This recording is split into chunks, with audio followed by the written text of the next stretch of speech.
The first thing you notice when you open your eyes is your own breath, hanging in the air like smoke.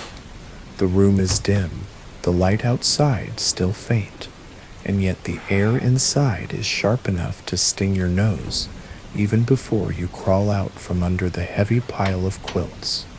The stove is still glowing faintly, coals buried beneath ash, but the fire has slumped low in the night.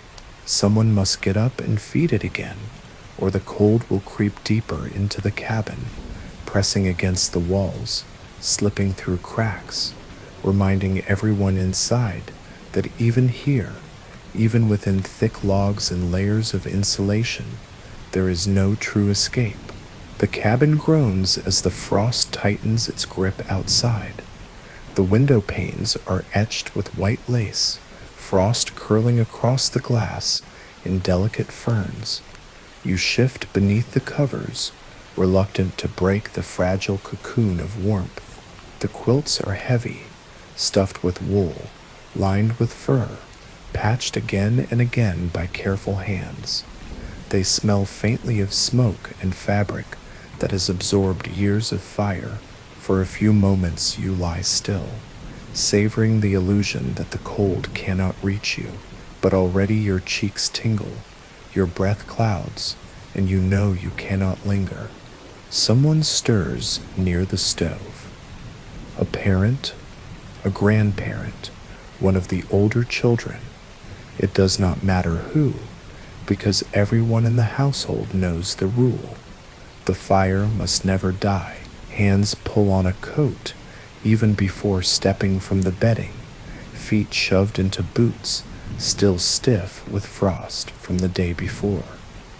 The sound of wood being stacked fills the silence, logs thumping, the scrape of iron as the stove door opens. Sparks flare, coals breathe again, and a new flame is coaxed into life. The crackle of burning wood is the most comforting sound in the world here, louder than laughter, richer than music. With every snap and hiss, warmth begins to push the cold back, though it will never conquer it completely. One by one, others crawl out from under the quilts. Children rub at their eyes, their hair sticking in frozen tufts, their cheeks blotched red from the air. The stove is fed again, and kettles are set on top, ice blocks from yesterday's haul dropped in to melt. Water does not flow here. It must be carved from the earth, hacked from rivers, hauled heavy as stone and stacked inside to soften over hours. Until then, there is no washing, no drinking, no cooking. Water is not a given. It is work. The smell of smoke deepens as the fire grows.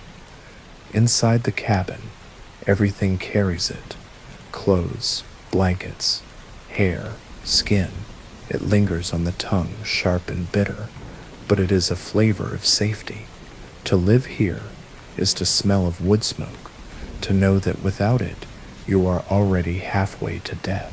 The walls groan again, the wind sliding against them, rattling the shutters, and for a moment you remember what lies outside, air so cold it burns, ground so hard it shatters tools, a silence so vast it swallows every sound. Still, the day must begin. Layers are pulled on even before breakfast. Wool trousers, thick sweaters, reindeer fur boots, scarves, mittens, coats so heavy they swallow the body whole. It is like donning armor before a battle, each piece necessary, each piece checked again and again. Children are bundled until they look like tiny round figures, barely able to move, their breath already fogging their scarves before they even step outside. Adults wrap their faces, leaving only narrow gaps for the eyes. The ritual is slow, careful. One mistake, one gap, and the frost will find skin and claim it. The fire is fed again, the stove blazing now, kettles steaming, breakfast thick with fat already simmering. But before anyone eats, someone must step outside, and that moment is always a test. The door creaks open, and at once the cold charges in, a blast of air that scours the cabin, lifting smoke, stiffening lungs. It is not like the chill of ordinary winters. It is something heavier, sharper, more violent, a physical thing that pushes at your chest. Breath catches instantly. Eyelashes freeze into stiff needles. The scarf grows rigid in seconds. Even inside, even protected, you feel the strike of it.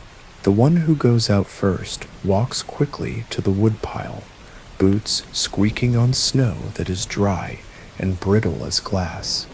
The sky above is pale, almost white, the sun still too weak to give warmth, only a disk hanging faintly behind frozen clouds. Chimneys smoke, faint trails drifting upward, but no one lingers outdoors without reason. It is a place of endurance, not leisure. Work waits, and work here is never optional. Back inside, the fire grows stronger, kettles hiss, and the family gathers close. Steam curls from bowls, the first food of the day carried from the stove to the table. You eat not delicately, not slowly, but with purpose, because food is not pleasure, it is fuel. Every bite is another layer of warmth against the cold waiting outside. Children chatter softly, their voices muffled by the crackle of the stove, while adults eat in silence, already thinking of the tasks that must follow. And so the day begins in the coldest village on earth. The fire lives again, the water melts, the quilts are folded, the boots are pulled on, and the door waits. Outside, the frost is patient. It presses at the windows, curls against the walls, breathes under the door. It knows you will step into it soon. It always knows. The stove crackles louder, the orange light flickering against wooden walls, and already a task presses at the edges of thought. The fire will need more wood before the day is done, but first, there must be water. Here in Oymyakon, water does not pour obediently from taps, does not run from pipes with a twist of the hand. Pipes would freeze solid within minutes, split open, and vanish under layers of ice. Instead, every drop must be carved from stone, melted from rivers that no longer flow, rivers locked in silence by the grip of endless frost. Someone shoulders an axe, another pulls on mittens stiff with frost, and together they step outside. The cold swallows them instantly. Scarves freeze to their lips. The squeak of snow follows their boots as they trudge toward the river. The path is familiar, a trail packed hard by generations of steps. But even so, each movement is slow, deliberate. The cold makes lungs ache, eyes water, fingers burn even within fur. The horses snort in the distance, steam bursting from their nostrils in thick clouds. Dogs bark once, then curl back into themselves, unwilling to waste energy in such air. The village itself is quiet, houses crouched beneath snow, each chimney exhaling a thin stream of smoke like a fragile prayer. At the riverbank, the water is invisible, hidden beneath a crust of ice, so thick it looks like marble. The surface glimmers faintly blue in the pale sun, as if lit from within. The axe rises and falls, steel striking ice with a sound like glass shattering. Chips fly upward, tinkling like bells before scattering across the snow. Again and again the axe strikes until the first crack appears, a thin white vein spreading across the block. Another blow, and a slab loosens, heavy as stone. Two men lever it free, their mittens gripping the edges. frost clinging instantly to their fur. The slab is hauled onto a sled, its surface shimmering, catching the weak light of day. Block by block, the work continues, each piece stacked neatly like bricks, each breath bursting in white clouds. Their faces are masked in frost now, eyebrows stiff, eyelashes heavy, scarves frozen to solid boards. The cold does not forgive, even in work. Every second is a bargain. Movement keeps the blood flowing, but pause too long, and the frost claims fingers, toes, faces, so the rhythm must never stop. Swing, crack, lift, haul. The sled groans as it is dragged back toward the village. Wooden runners, rasping over the frozen ground. Horses strain in the harness, their breath rising like fog. The sound of hooves muffled by snow. The slabs gleam, stacked high, silent as glass. They are treasure, more precious than gold here, because without them there is no tea, no soup, no warmth in the belly, no washing of hands or faces. They are survival itself, dragged from a river turned to stone. Back at the cabin, the blocks are carried inside, one by one, thumping heavily onto the floor near the stove. Frost smokes off them, tiny crystals scattering across the boards. A kettle is lifted, its bottom blackened by years of fire, and set upon the slabs. Chunks are hacked free with an axe, smaller pieces shoved into the kettle's mouth. The stove breathes again, flames licking, hissing as ice meets heat. Slowly, painfully slowly, the first drops form, sliding down blackened iron into the pool below.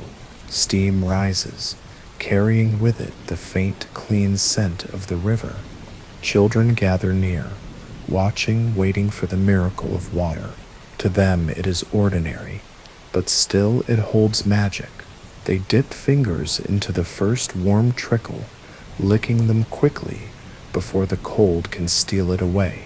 Mothers scoop ladles into kettles, pouring into cups, setting tea leaves to steep, preparing to cook porridge. The sound of water hissing, bubbling, boiling is as essential here as birdsong elsewhere. It is the sound of life returning, the sound of morning growing into day. Laundry waits nearby, stiff as wood, shirts and trousers frozen solid from yesterday's washing. They are thawed by the stove first, draped awkwardly across chairs, then folded to be worn again. Soap itself must be softened near the fire, too hard to lather otherwise. Water is poured carefully into basins, just enough for washing hands, faces, the smallest acts of cleanliness, in a world where bathing is rare and precious. Each drop carries weight, each basin of water a victory over the frost. And yet, it is never enough. The slabs shrink quickly. More must be gathered tomorrow, and the next day and the next, as they always have been. The villagers accept this rhythm, the endless labor, the simple truth that nothing here is free. To drink, you must work. To wash, you must sweat. To live, you must carve water from stone.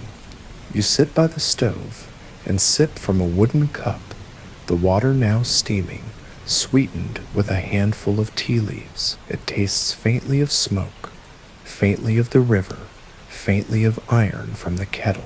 And yet it is the most satisfying drink you have ever had, because it is not given, it is earned. Every sip is proof that you fought the cold, and for this one small moment, you won.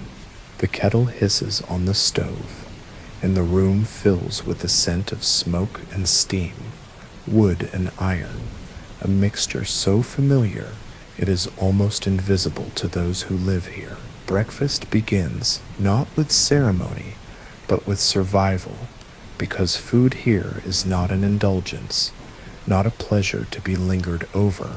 It is fuel. Every bite is another barrier between the body and the cold waiting outside. Without that fuel, no one can endure. The table is set close to the stove, because even a few feet away, the air grows sharp again, biting at fingers and cheeks. Children shuffle in, bundled even inside the cabin, scarves still around their necks, mittens tugged off, only reluctantly. Their cheeks glow red. Their eyes blink heavily beneath lashes still frosted from the morning walk to the river. Adults settle more heavily, their breath slow, shoulders bent from the weight of layers and the labor of hauling ice. On the table, thick slices of frozen horse meat are shaved into strips, laid out like fruit, glistening pale in the firelight. This is stroganina, fish or meat eaten raw and frozen, each strip cut thin enough to snap between teeth.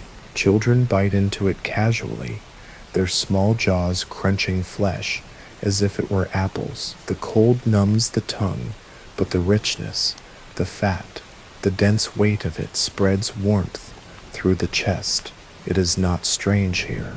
It is comfort, tradition, survival. Nearby, porridge bubbles in a blackened pot, steam curling upward. It is heavy with fat, made from buckwheat, oats, or barley. Whatever grains can be stored through the long winter. Into it is stirred butter, so thick it leaves yellow streaks, cream skimmed from milk, hardened in the chill of the storage room. Every spoonful clings to the throat, coats the stomach, lingers as a shield against the frost. For children, sugar is sometimes added, rare and treasured, melting slowly in the hot grain. For adults, the flavor of fat is enough. Tea is poured into wooden cups, dark and smoky, often mixed with milk, sometimes with a splash of vodka for the elders. The heat radiates outward as it is swallowed, warming not just the body, but the spirit. Every family keeps tea leaves stored carefully, guarded as precious, because tea is more than drink. It is ritual, a symbol of endurance, the one flavor that cuts through endless smoke and meat and frost. Bread lies on the table too, dense loaves baked the day before, hard crusts softened near the stove. Butter is spread thickly, melting into golden pools, sometimes topped with thin slices of frozen fish. The bread is heavy, nothing like the soft loaves of cities, but here its weight is welcome. Each chew is work, each slice a meal in itself. Children eat quickly, eager for the warmth to linger before they must leave for school. Parents watch them closely, urging more, pressing food into small hands, insisting on another bite, another spoonful, because they know the walk ahead will steal that warmth, will strip it away, and only layers of fat and bread and tea can give enough protection. For adults, breakfast is quieter, measured. A man chews horse meat, slowly, staring at the stove as if calculating how many logs it will eat before evening. A woman stirs her tea, her thoughts already on laundry, on mending, on chores that wait in the bitter air. Each bite is practical, each sip necessary, no indulgence wasted. Sometimes there is soup in the morning, a broth made from bones simmered all night, thick with marrow, heavy with grease. The smell fills the cabin, sharp and animal, but the taste is deep, warming, primal. In this place, fat is life, fat is warmth, fat is survival. A bowl of broth is as valuable as any coat, because without it, the body cannot endure the hours ahead. You taste the fish, the porridge, the bread, the broth, and you feel heat spread slowly from your stomach to your chest, your shoulders, your face. It is not luxury, not comfort in the sense you once knew, but it is strength. With each bite, the frost outside loses a little of its power, and when the last spoonful is eaten, when the bowls are scraped clean, when the tea is drained and the bread is gone, the family rises again. Scarves are tightened, mittens pulled on, boots laced, children wipe crumbs from their lips, cheeks still steaming with warmth, and head toward the door. Adults gather tools, axes, buckets, sled ropes, preparing for the labor ahead. Breakfast is over. The fire is fed again. The cold waits, and now the true work of the day begins.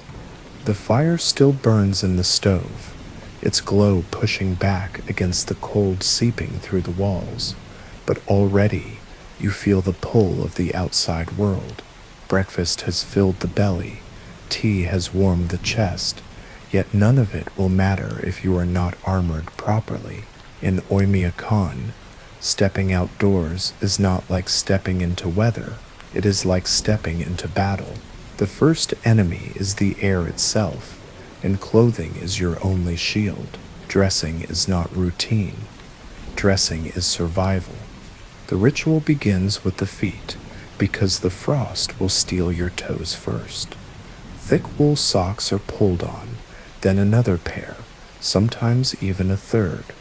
The wool is rough, scratching against the skin, but its warmth is honest, dependable. Felt boots are slid over them, stiff and heavy, the kind of boots that make walking a slow waddle, but without which no one would return whole. In winter, reindeer fur boots are prized above all, the hair dense and insulating, soles padded with thick felt. Inside them, the foot is cradled, lifted away from the frozen ground that can burn through leather in minutes. Some families still line boots with hay, an old trick, the dry stalks, adding another layer of warmth and absorbing sweat before it can freeze. Next are the legs. Woolen trousers first, thick enough to stand on their own when laid across a chair. Over them go heavier pants, quilted, padded, designed to block the wind. The layers are stiff, awkward, but they create walls between skin and frost. When the cold is deepest, another pair is added, turning the body into something more statue than human. But here movement is never graceful anyway. It is always deliberate, purposeful, heavy. The torso takes the most time.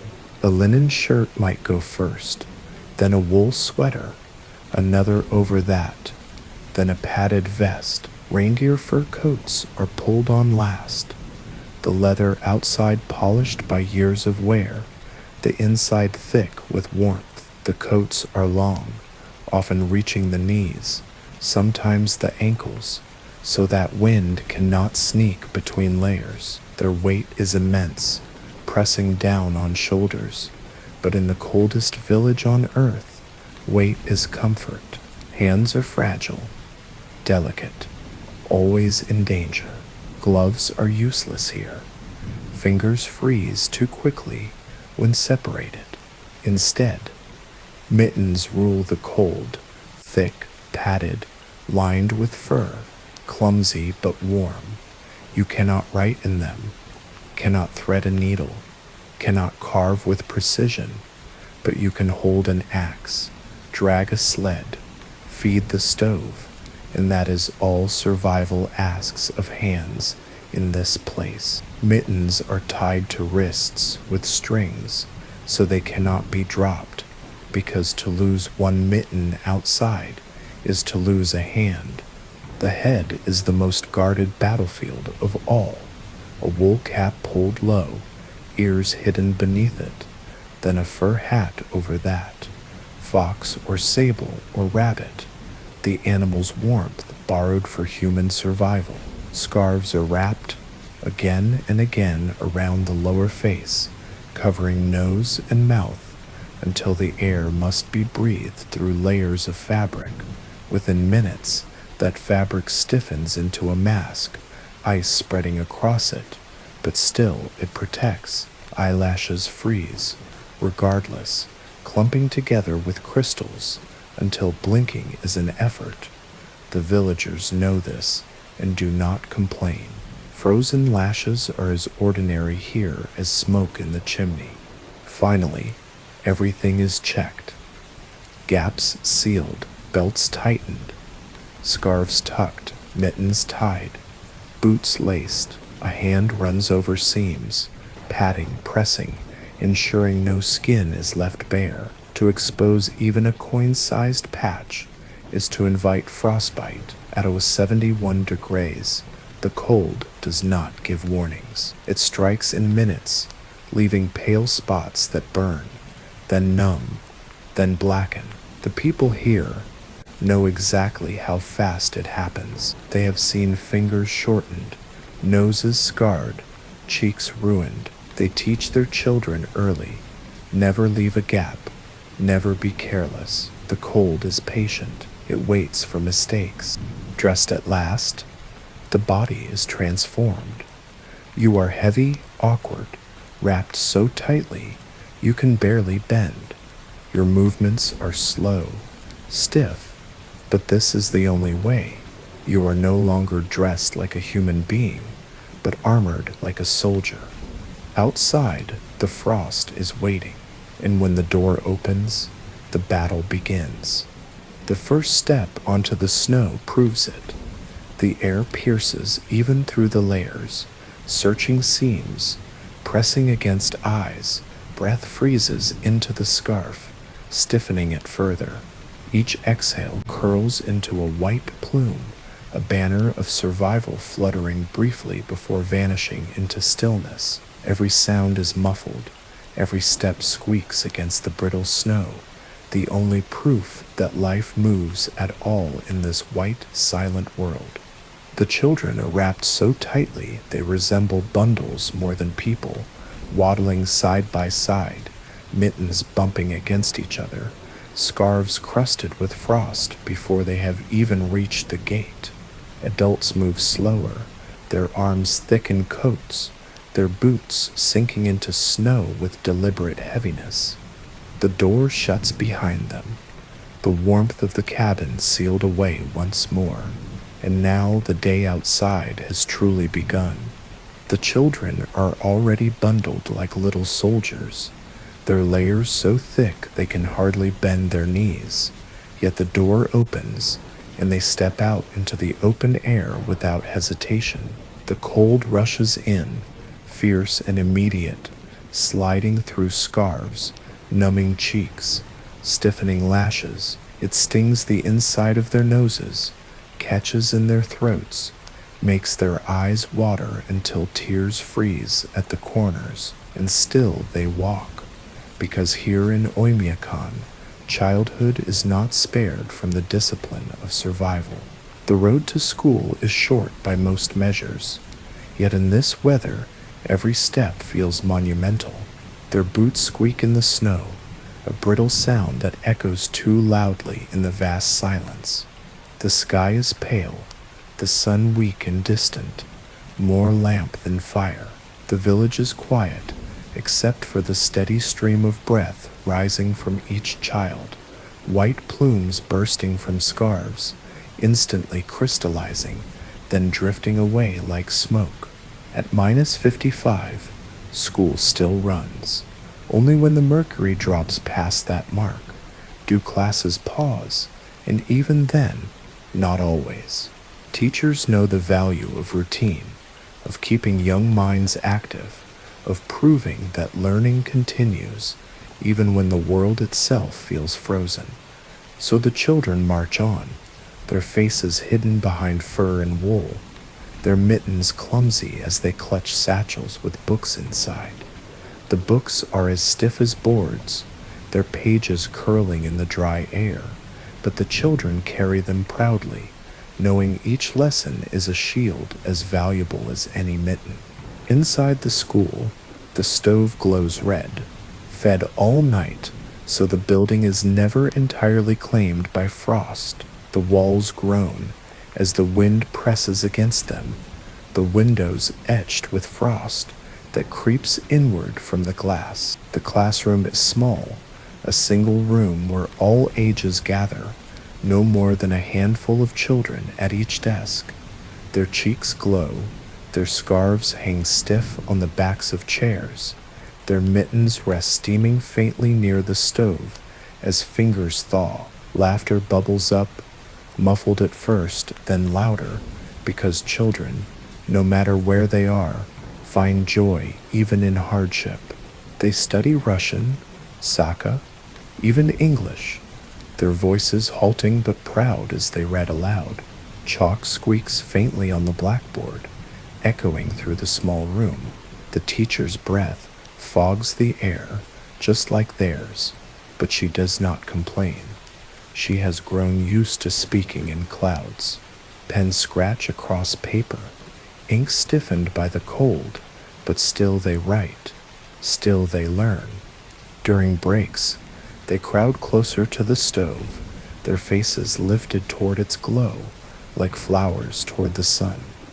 They chatter about the walk home, about who brought dried fish in their bags, about whether the cold will cancel school tomorrow. A few peel away frost from their scarves, crunching the ice between fingers, laughing as though it were candy. Their cheeks are raw, their eyes bright. This is their childhood, not warm beds and playgrounds, but breath freezing in midair, mittens dripping with frost, the ever-present sound of the stove. At midday, bowls of hot soup are brought out, steam rising like mist, heavy with potatoes, bones and meat. The children eat eagerly, their spoons clinking against enamel bowls, their breath mixing with the steam until the air above the table becomes a fog. For a moment they are silent, each mouthful filling their bodies with warmth, each bite another layer of endurance against the walk home. When lessons end, the ritual repeats in reverse. Scarves pulled high, mittens tugged back on, boots laced tight.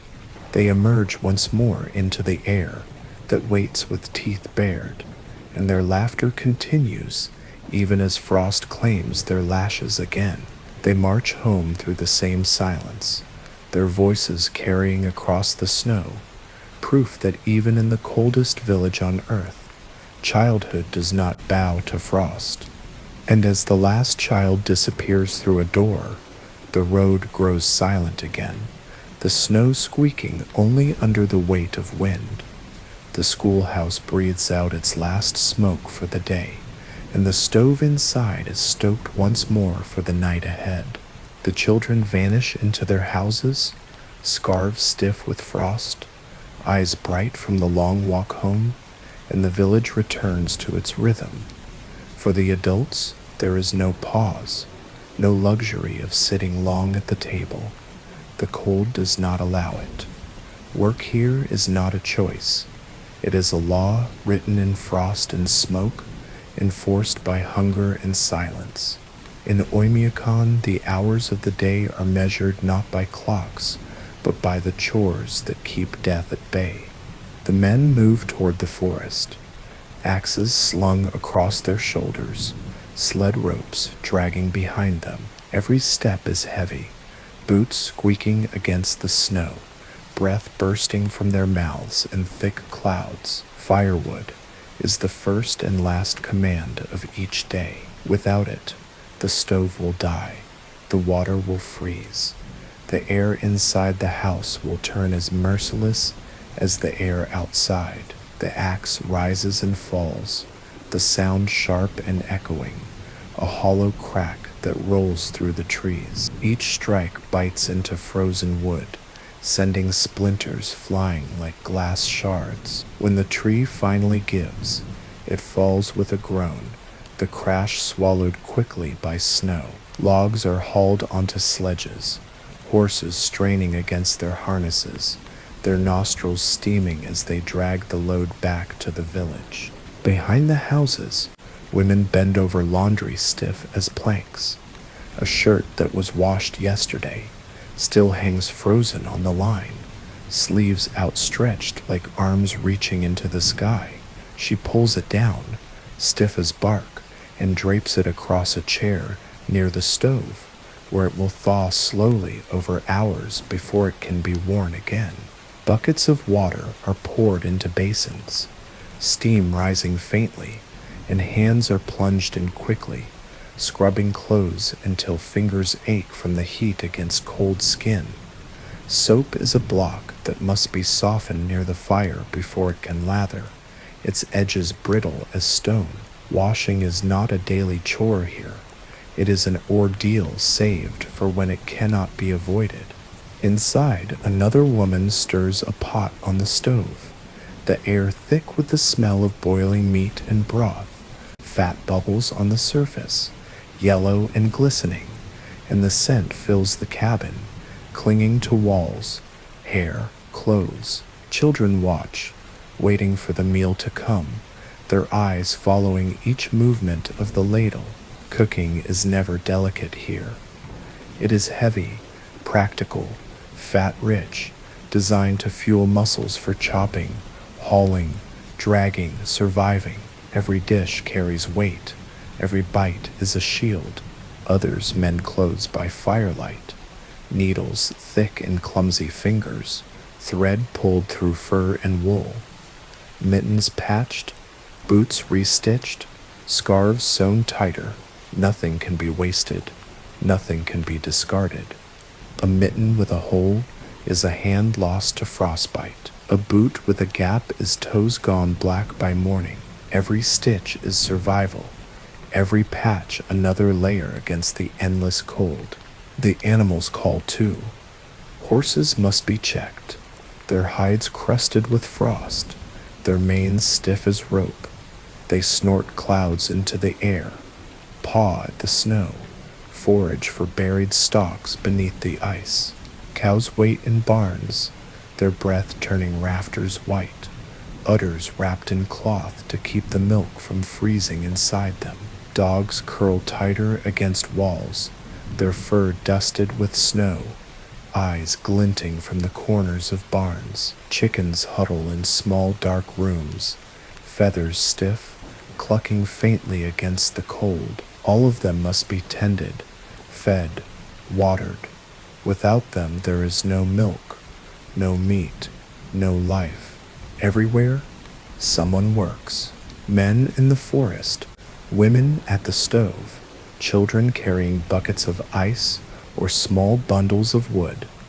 The sound of chopping echoes across the snow. The smell of smoke rolls from chimneys, joining in the pale sky above. The cold presses on all of it, indifferent, waiting for a pause, a mistake, a lapse.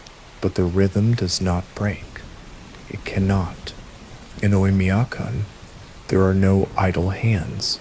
Every motion is fuel, every task a wall built against a siege that never ends. The cold does not rest, so neither can they. The forest groans with the sound of axes. The chimneys breathe steady smoke, and the village animals stir in their pens. In Oymyakon, survival does not belong only to people. It is shared with the beasts that have learned to endure side by side with them. Every day begins and ends with animals, because without them there would be no milk, no meat, no hides, no transport. And just like their masters, they have grown hard, shaped by a land that does not forgive weakness. The Yakut horse is unlike any other, short and stocky, with thick necks and coats heavy as fur blankets. They paw through snow with hooves until they uncover the stalks of grass frozen beneath.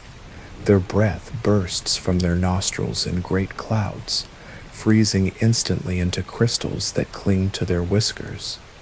Even at 70 below, they stand stoic, steaming like living furnaces, their hides glittering white with frost. They are the pride of the village, animals so resilient they survive outdoors year-round, their bodies armored by centuries of breeding. People speak of them with respect, almost reverence, as though they are kin. Cows live in barns, but barns here are no warm stables. They are wooden shells that keep out the wind, but not the cold. Inside, the air still bites, breath still smokes, rafters still whiten with frost. Udders must be wrapped in cloth to protect the milk from freezing inside the cow. Each morning and evening, the animals are fed and watered, buckets of ice carried in to be melted and poured. The milk that flows is heavy with cream, thick and rich, a vital source of fat. It is stored in unheated rooms, where it freezes solid like stone, to be chipped away later and added to tea or broth. Dogs curl against barns and houses, their fur crusted stiff with frost, their bodies wound tight into circles. They endure with little complaint, rising only when footsteps crunch near, their ears pricking through the silence. They are guardians and companions, but also survivors in their own right. A dog left outside in Oymyakon knows how to curl so tightly that its own tail covers its nose, how to slow its breathing, how to ride out the hours of bitter air until the stove glows again inside. Even the chickens, fragile by comparison, adapt. They are kept in cramped sheds near the stoves, their feathers stiff, their clucks muffled, their eggs small but precious. Each one is gathered carefully, sometimes half frozen before it can be cooked. Nothing is wasted. Nothing is taken for granted. And then there are the reindeer. Not every family keeps them, but for those who do, they are lifelines. Their hides become boots and coats, their antlers carved into tools, their meat a feast of fat and protein in a place where nothing grows. They are tied to the rhythm of the land itself, creatures born of snow and silence, wandering the forests with steady patience, always carrying the memory of ancient survival. The bond between people and animals here is not gentle, not sentimental, but it is deep. It is a pact. The animals give milk, meat, hide, and muscle. The people give feed, fire, shelter, and care. Each depends on the other, neither able to endure the cold alone. You walk through the village and see it in every yard.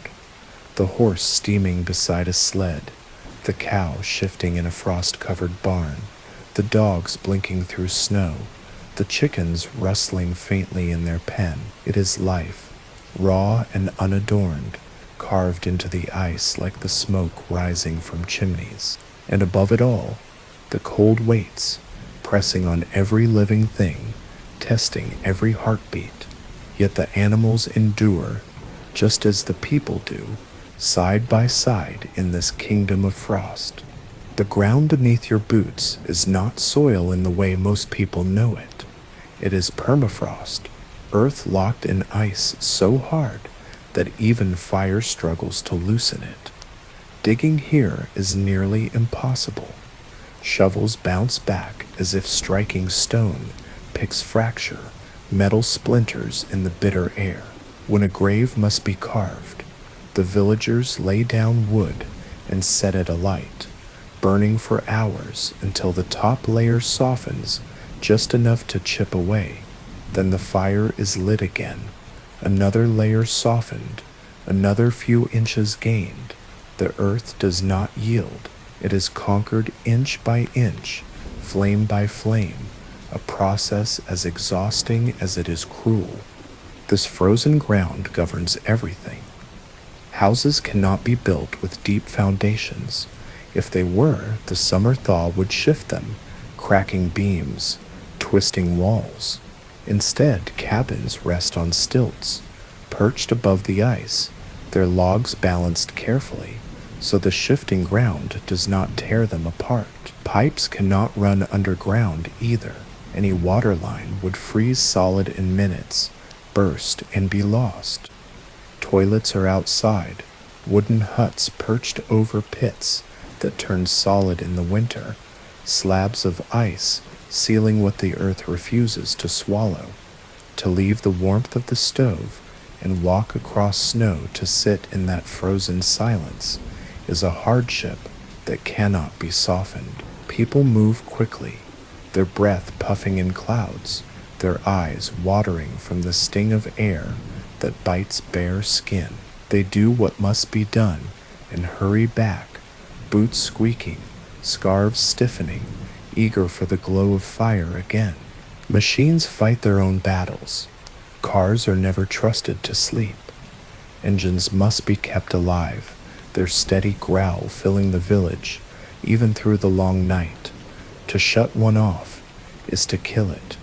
Oil thickens to tar, fuel gels into useless sludge. Batteries collapse in the cold. Once stopped, an engine will not wake again until spring or until a jet heater blasts it with fire for hours. And so they idle, lined up in yards, exhaust spilling white into the air like restless ghosts. It is wasteful anywhere else.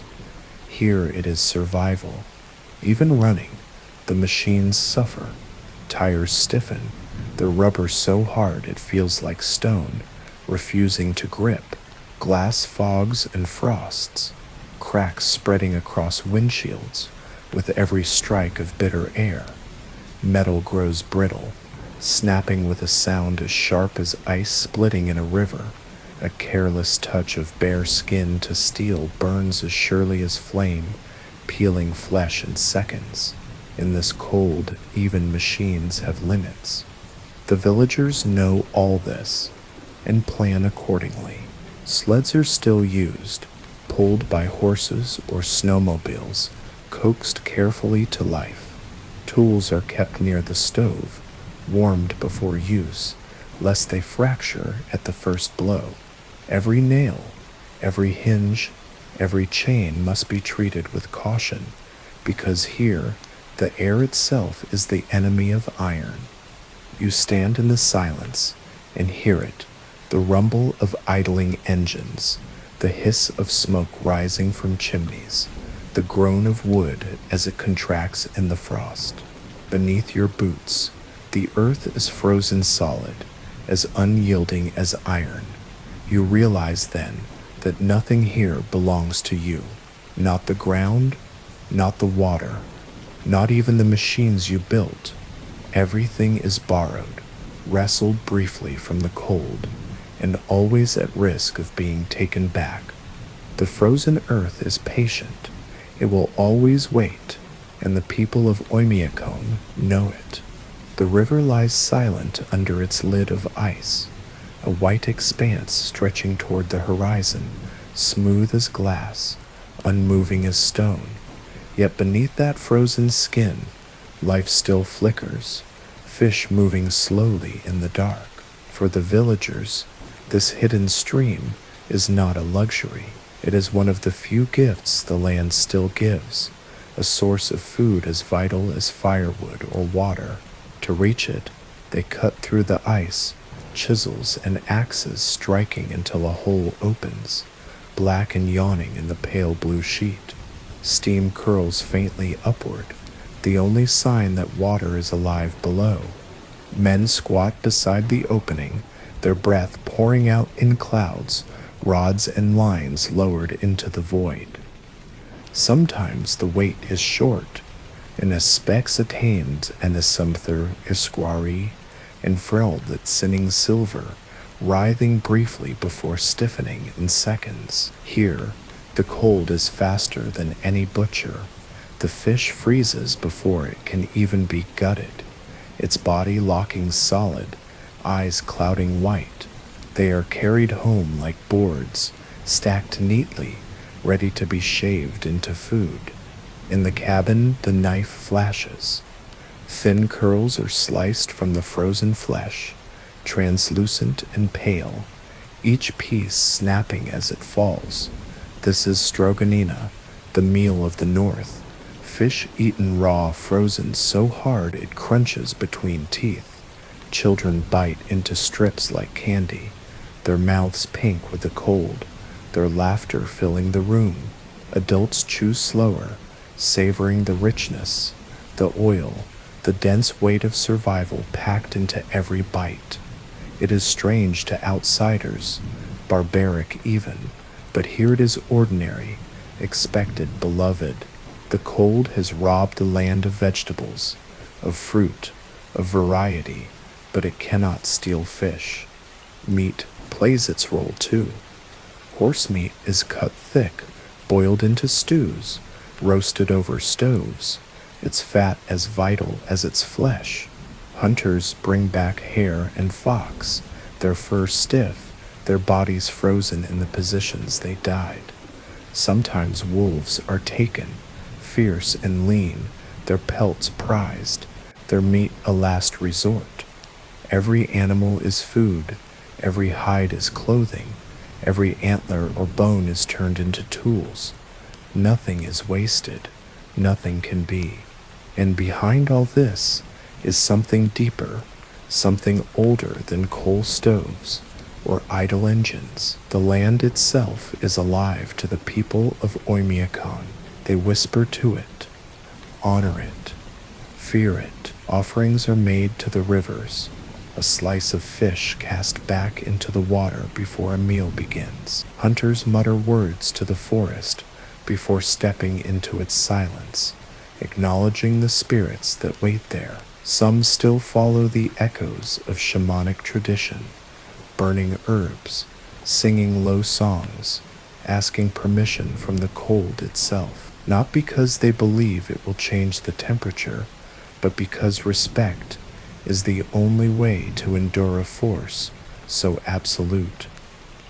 Around the stove at night, the old stories are told, tales of ancestors who froze, who wandered into the forest and never returned, who angered the land and paid the price, and alongside them, tales of those who survived, who followed the rules, who offered thanks, who learned that life here is not a fight to conquer nature, but a pact to live within it. The children listen wide-eyed, the flicker of flames painting shadows on their faces, and the lessons sink deeper than any textbook could. Respect the river, respect the cold, never waste what the land gives, never think yourself stronger than the frost. You sit with them, chewing frozen fish that cracks in your mouth, sipping broth that steams against your cheeks. Outside, the aurora stirs faintly, green light rippling across the black sky. Inside, the stories continue, voices low, fire snapping in the stove, and you realize that here, food is never just food. It is history, tradition, belief, survival. Every bite carries centuries. Every offering whispers to ancestors. Every curl of fish is a lesson carved into ice. The cold is merciless, but the people are not alone in facing it. They carry the strength of the river, the forest, the animals, the spirits, and the memories of those who came before. Night comes fast in Oymyakon, as if the sun itself is too weak to linger. The pale light drains from the sky, the horizon sinks into blue and then into black, and the cold deepens with each passing minute. By the time the last faint glow has vanished, the village lies in silence under a dome of frozen stars.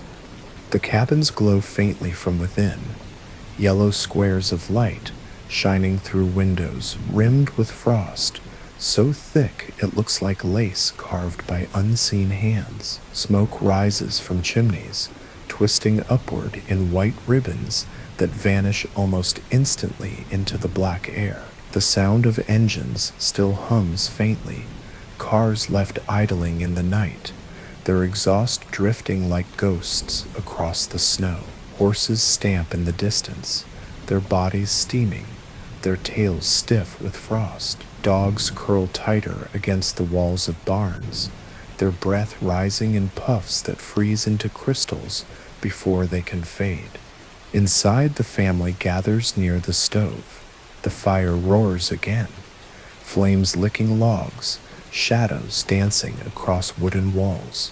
Quilts are pulled close, children nestling into them, their faces glowing in the firelight.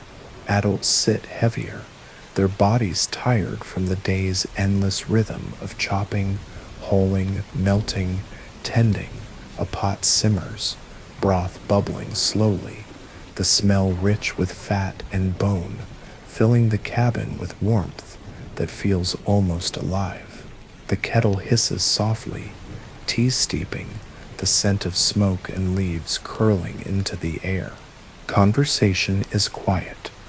Stories flow instead, voices low, words rising and falling like the crackle of the fire. Old tales of hunters who followed wolves into the forest, legends of rivers that swallowed whole caravans of men, memories of winters harsher still, when even the cows froze in their barns and the sky never cleared for weeks. The children listen wide-eyed, the shadows of flames flickering across their faces, the lessons slipping into them as naturally as the warmth of the tea. Respect the cold, respect the earth. Never forget what it can take. Above, frost creeps across the ceiling beams, delicate veins of ice spreading where warm air meets cold wood. The windows groan softly as the wind presses against them, rattling shutters, whispering through cracks. Even here, even inside, the cold is present, pressing, waiting. But the stove glows, and within its circle of heat, the family is safe. You step outside once more before sleep, your breath catching instantly, lashes freezing into brittle combs. The village is silent now, each house crouched low, each chimney faintly glowing. Above, the sky erupts with color. The aurora ripples in green and violet waves, curtains of light spilling across the stars, rolling silently from horizon to horizon. They shimmer like the hem of some celestial garment, vast and indifferent, yet impossibly beautiful. In the stillness of the frozen land, they are fire-painted across the heavens, a gift that offers no warmth but fills the spirit nonetheless. You stand there in the silence, boots squeaking faintly as you shift your weight, and you realize that life here is not simply survival. It is endurance, yes, but it is also defiance, also belonging. Children laugh in the snow, families share meals by the stove, animals breathe clouds into the night, and above it all the aurora sings its soundless hymn. The cold does not care, the earth does not bend, and yet life continues, stubborn and proud in the coldest village on earth.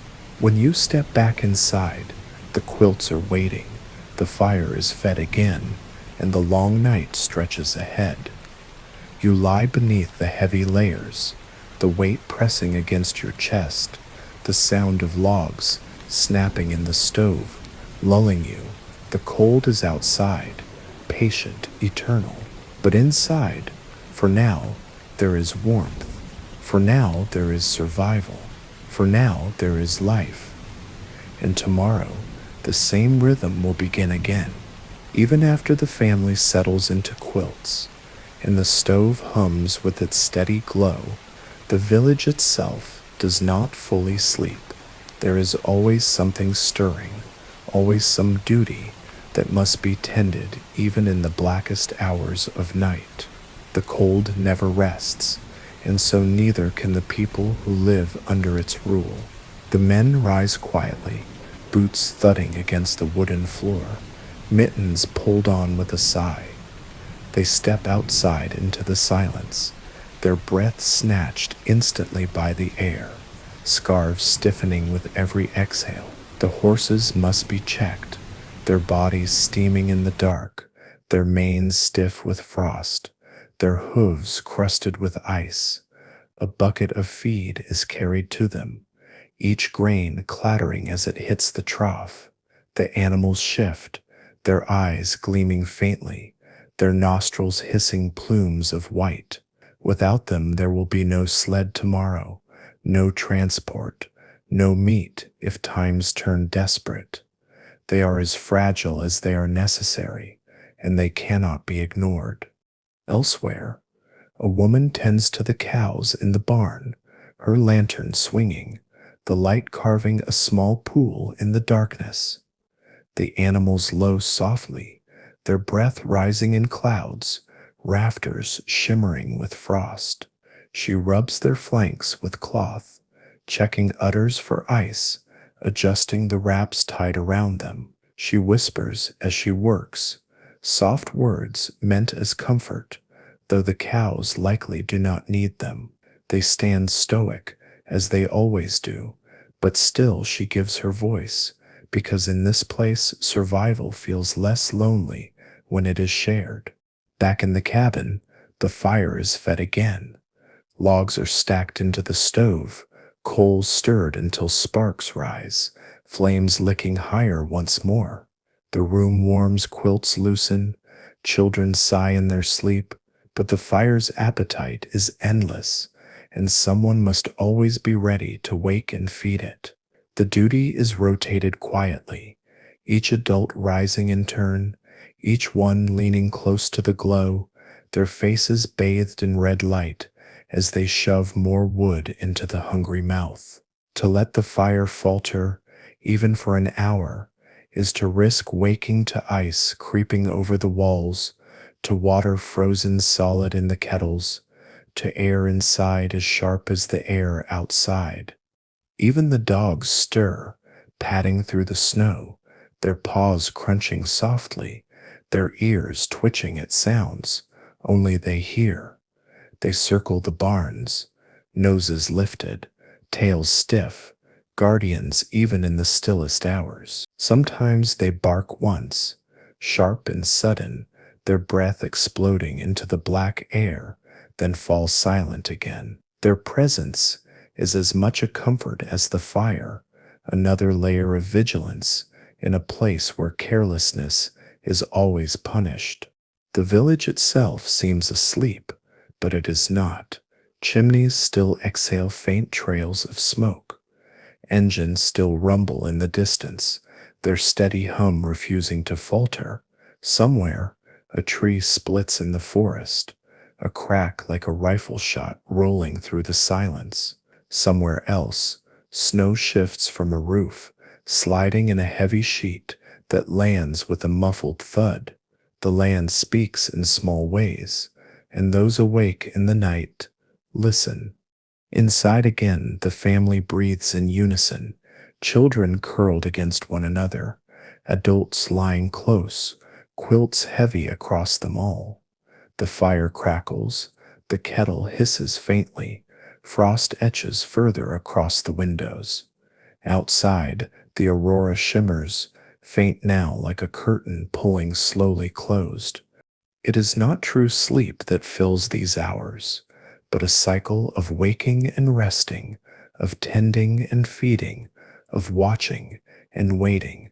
This is the hidden half of life in Oymyakon, the half that outsiders never see, the labor that continues even when the village appears still. It is the rhythm of survival, carried through the night, so that when morning comes and the first faint light returns, the family will rise again to another day in the coldest place on earth.